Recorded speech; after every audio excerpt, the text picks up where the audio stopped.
ತುಂಬ ಸುಲಭವಾಗಿ 10 ನಿಮಿಷದಲ್ಲಿ ಯಾವುದಾದ್ರೂ ಸೈಡ್ ಡಿಶ್ನ ನೀವು ಮಾಡಬೇಕು ಅಂತ ಯೋಚನೆ ಮಾಡ್ತಾಯಿದ್ರೆ ಈ ರೀತಿ ಮಿಕ್ಸ್ ವೆಜ್ ಕರಿನ ಮಾಡ್ಕೋಬೋದು. ಈ ಮಿಕ್ಸ್ ವೆಜ್ ಕರಿನ ತಿನ್ನೋಕ್ಕೆ ನಾವು ಹೋಟ್ಲಿಗೆ ಏನು ಹೋಗಬೇಕಾಗಿಲ್ಲ, ಮನೆಯಲ್ಲೂ ಕೂಡ ತುಂಬ ಸುಲಭವಾಗಿ ವಿತೌಟ್ ಆನಿಯನ್ ವಿತೌಟ್ ಗಾರ್ಲಿಕ್ ಕೂಡ ಮಾಡ್ಬೋದು. ಸ್ವಾದ ಕುಟೀರದ ಅಭಿಮಾನಿಗಳಿಗೆಲ್ಲ ಸ್ವಾಗತವನ್ನು ಹೇಳ್ತಾ ಇವತ್ತಿನ ವಿಡಿಯೋನ ಶುರು ಮಾಡ್ತಾ ಇದ್ದೀನಿ.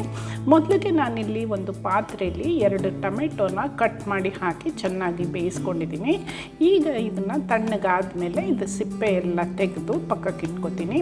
ಹಾಗೆ ನಾವು ಈ ಮಿಕ್ಸ್ ವೆಜ್ ಕರಿಗೆ ಒಂದು ಸಿಂಪಲ್ ಆಗಿರುವಂಥ ಮಸಾಲೆನ ರೆಡಿ ಮಾಡ್ಕೊಳ್ಳೋಣ. ಇದಕ್ಕೆ ಒಂದು 8 ರಿಂದ 10 ಗೋಡಂಬಿನ ಹಾಕ್ಕೊಂಡಿದ್ದೀನಿ, 2 ಹಸಿಮೆಣಸಿನ್ಕಾಯಿ, 1 ಇಂಚಷ್ಟು ಶುಂಠಿಯನ್ನು ಹಾಕೋತಾ ಇದ್ದೀನಿ.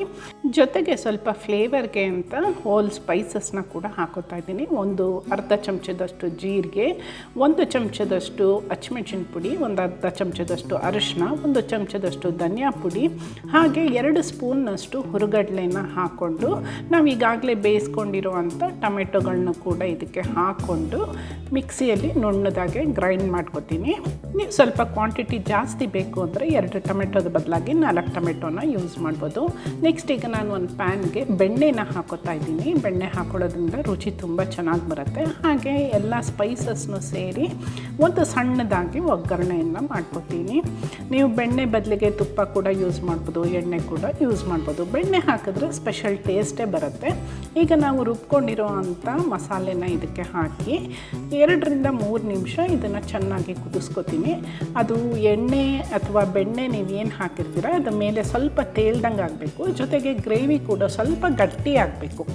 ಈಗ ನಾನು ಇದಕ್ಕೆ ಬೇಯಿಸ್ಕೊಂಡಿರೋ ಅಂಥ ತರಕಾರಿಗಳನ್ನ ಹಾಕ್ತಾಯಿದ್ದೀನಿ. ನೀವು ಯಾವುದೇ ತರಕಾರಿ ಬೇಕಾದ್ರೂ ಇದಕ್ಕೆ ಹಾಕೋಬೋದು.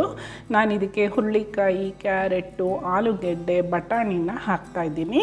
ಪನ್ನೀರನ್ನು ಇಷ್ಟಪಡೋರು ಪನ್ನೀರನ್ನು ಕೂಡ ಇದಕ್ಕೆ ಹಾಕೋಬೋದು, ಚೆನ್ನಾಗಿರುತ್ತೆ.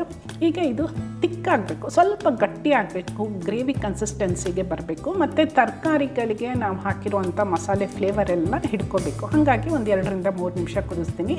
ಇದಕ್ಕೆ ರುಚಿಗೆ ತಕ್ಕಷ್ಟು ಉಪ್ಪು, ಸ್ವಲ್ಪ ಸಕ್ಕರೆನ ಹಾಕ್ತಾ ಇದ್ದೀನಿ. ಒಂದು ಸೀಕ್ರೆಟ್ ಇಂಗ್ರೀಡಿಯೆಂಟ್ ಇದಕ್ಕೆ ರುಚಿಗೆ ಹೆಚ್ಚಕ್ಕೆ ಅಂತಂದರೆ ಕಸೂರಿ ಮೇಥಿ. ಸೊ ಈ ಕಸೂರಿ ಮೇಥಿನ ಸ್ವಲ್ಪ ಕ್ರಷ್ ಮಾಡಿ ಹಾಕೋದ್ರಿಂದ ಒಳ್ಳೆ ಫ್ಲೇವರ್ ಕೂಡ ಕೊಡುತ್ತೆ ಇದಕ್ಕೆ. ಸೊ ಹಾಗಾಗಿ 1 ಚಮಚದಷ್ಟು ಕಸೂರಿ ಮೇಥಿನ ನಾನು ಇದಕ್ಕೆ ಆ್ಯಡ್ ಮಾಡ್ಕೊತಾ ಇದ್ದೀನಿ. ಇದು ಆಪ್ಷನಲ್ಲು.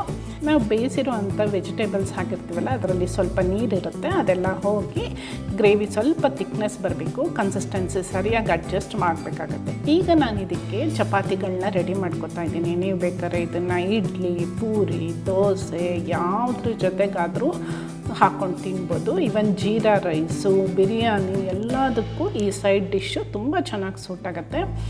ಇದು ಒಂದು ಸಿಂಪಲ್ ಆಗಿರೋ ಸೈಡ್ ಡಿಶ್ಶು, ಟೇಸ್ಟಲ್ಲಿ ಮಾತ್ರ ಅಲ್ಟಿಮೇಟ್ ಆಗಿರುತ್ತೆ. ಜೊತೆಗೆ ಎಲ್ಲ ಥರ ಊಟಕ್ಕೂ ಕೂಡ ಇದು ಸೂಟ್ ಆಗುತ್ತೆ. ಎಸ್ಪೆಷಲಿ ಚಪಾತಿಗೆ ಮತ್ತು ಪೂರಿಗೆ ಅಂತೂ ಇದು ಹೇಳಿ ಮಾಡಿಸಿರೋ ಅಂಥ ಕಾಂಬಿನೇಷನ್ನು ಮಾಡೋದು ತುಂಬ ಸುಲಭ. ಲಂಚ್ ಬ್ಯಾಗ್ ಏನಾದ್ರು ಪ್ಯಾಕ್ ಮಾಡಬೇಕು ಅಂತಿದ್ದರೆ ಈ ಥರ ಗ್ರೇವಿಯನ್ನು ನೀವು ಮಾಡಿ ಪ್ಯಾಕ್ ಮಾಡ್ಕೋಬೋದು, ತುಂಬ ಟೇಸ್ಟಿಯಾಗಿರುತ್ತೆ. ನಾವು ಈ ಥರ ಗ್ರೇವಿ ತಿನ್ನೋಕ್ಕೆ ಹೋಟ್ಲಿಗೆ ಏನು ಹೋಗಬೇಕಾಗಿಲ್ಲ, ಮನೇಲೂ ಕೂಡ ತುಂಬ ಅದ್ಭುತವಾಗಿರುವಂಥ ರುಚಿಯಾಗಿರುವಂಥ ಈ ಮಿಕ್ಸ್ ವೆಜ್ ಕರಿನ ಮಾಡ್ಕೋಬೋದು. ಅದು 10 ನಿಮಿಷದಲ್ಲಿ. ವ್ರತಗಳಿರ್ಬೋದು ಅಥವಾ ಹಬ್ಬದ ದಿವಸಗಳಲ್ಲಿರ್ಬೋದು ಅಥವಾ ವಿಶೇಷ ದಿನಗಳಲ್ಲಿ ಈರುಳ್ಳಿ ಬೆಳ್ಳುಳ್ಳಿ ತಿನ್ನಲ್ಲ ಅಂತ ಕೆಲವರು ಹೇಳ್ತಾರೆ, ಅಂಥವ್ರಿಗೂ ಕೂಡ ಈ ಥರ without onion without garlic use ಮಾಡ್ತಿರೋ ಕೂಡ ಈ ಥರ ಅದ್ಭುತವಾಗಿ ಟೇಸ್ಟಿಯಾಗಿರುವಂಥ ಗ್ರೇವಿನ ಮಾಡ್ಬೋದು. ನೀವು ಕೂಡ ಟ್ರೈ ಮಾಡಿ. ಆದರೆ ಯಾವ್ದು ಜೊತೆಗೆ ಕಾಂಬಿನೇಷನ್ ನಿಮಗೆ ಇಷ್ಟ ಆಯಿತು ಅಂತ ಕಾಮೆಂಟ್ ಮಾಡಿ ತಿಳಿಸಿ. ನಿಮಗೆ ಈ ವಿಡಿಯೋ ಇಷ್ಟ ಆಗಿದ್ದರೆ ಒಂದು ಲೈಕನ್ನು ಕೊಡಿ. ಹಾಗೆ ನಿಮ್ಮ ಫ್ರೆಂಡ್ಸ್ ಜೊತೆಗೂ ಕೂಡ ಈ ರೆಸಿಪಿನ ಶೇರ್ ಮಾಡಿಕೊಡಿ. ಮರೀದಿರಾ ಸ್ವಾದ ಕುಟೀರ ಚಾನಲ್ಗೂ ಕೂಡ ಸಬ್ಸ್ಕ್ರೈಬ್ ಮಾಡ್ಕೊಳ್ಳಿ ಅಂತ ಹೇಳ್ತಾ ಇವತ್ತಿನ ವಿಡಿಯೋನ ಎಂಡ್ ಮಾಡ್ತಿದ್ದೀನಿ. Thank you for watching. Keep watching.